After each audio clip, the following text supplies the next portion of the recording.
ইউরোপীয় ইউনিয়ন বলেছে তারা বাংলাদেশের সঙ্গে তাদের সহযোগিতা অব্যাহত রাখতে এবং বাংলাদেশ ও ইউরোপীয় ইউনিয়নের মধ্যে সম্ভাব্য সমন্বিত অংশীদার ও সহযোগিতা চুক্তির মাধ্যমে অংশীদারিত্ব গড়ে তোলার নতুন পথ খোঁজার অপেক্ষায় রয়েছে। সম্প্রতি প্রধান উপদেষ্টা অধ্যাপক মোহাম্মদ ইউনূসকে লেখা এক চিঠিতে ইউরোপীয় কমিশনের president Ursula von der Leyen এ বার্তা দেন।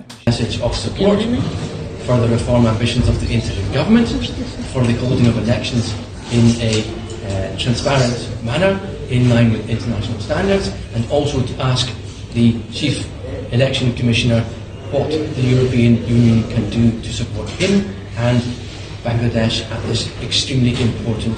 প্রধান উপদেষ্টার প্রেস উইং থেকে প্রকাশিত চিঠিতে বলা হয়েছে ইইউ একটি সংস্কার প্রক্রিয়াকে সমর্থন করতে প্রস্তুত, যেটি হবে শান্তিপূর্ণ ও অন্তর্ভুক্তিমূলক, গণতান্ত্রিক নীতি, মানবাধিকার ও আইনের শাসনের প্রতি শ্রদ্ধাশীল, একই সঙ্গে যা স্বচ্ছ, অংশগ্রহণমূলক ও বিশ্বাসযোগ্য নির্বাচনের দিকে পরিচালিত করবে।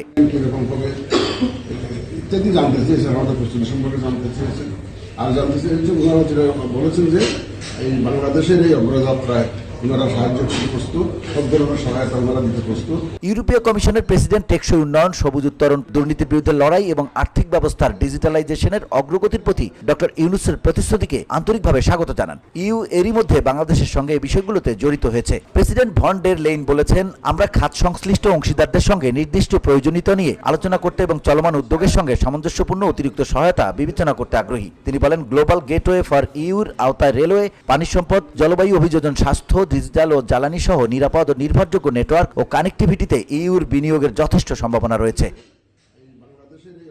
VOD Bangla news desk.